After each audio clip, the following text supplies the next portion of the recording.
Bonjour à tous, aujourd'hui je vous présente Quelqu'un à qui parler de Cyril Massarotto, paru aux éditions XO. Donc c'est l'histoire de Samuel qui va fêter ses 35 ans et qui a pour seul véritable ami les deux petits vieux qui sont ses voisins et dont il est très proche depuis plusieurs années, ses parents étant morts et lui n'ayant pas vraiment ni de relation sociale avec ses collègues, ni de petit ami.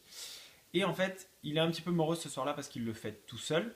Et il va composer un numéro dont il se rappelle, le numéro de sa maison quand il était enfant. Et il va tomber sur lui-même quelques vingtaines d'années plus tôt.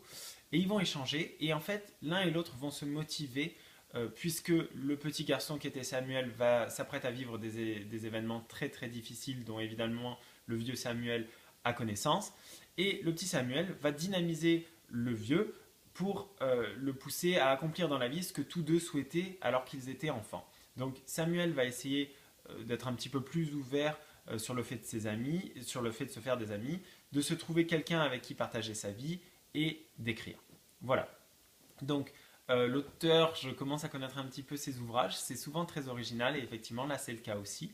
C'est un concept qu'on connaît bien parce que c'est l'histoire du retour dans le temps et la possibilité de parler avec son soi du passé et éventuellement de changer les événements.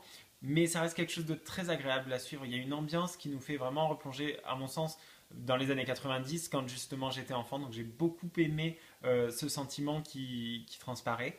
La relation qu'il a avec les petits vieux qui sont ses voisins est particulièrement touchante parce qu'en fait c'est une famille de substitution.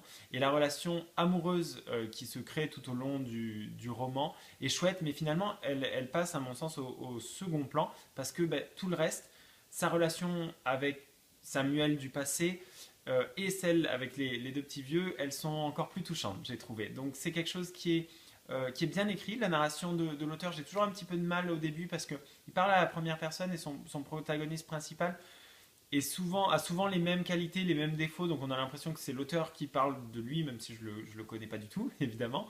Mais au début, j'ai un petit peu de mal, et puis finalement, ça se met en route, et c'est pas mal du tout. Donc c'est un roman qui est très agréable à lire, et qui est foncièrement positif. Donc n'hésitez pas, c'est quelqu'un à qui parler de Cyril Massarotto, et c'est paru aux éditions XO. N'hésitez pas non plus à nous suivre sur YouTube, Facebook et Twitter, vous trouverez les liens en barre d'infos. Et moi je vous dis à bientôt pour un prochain blogueo. Bye bye.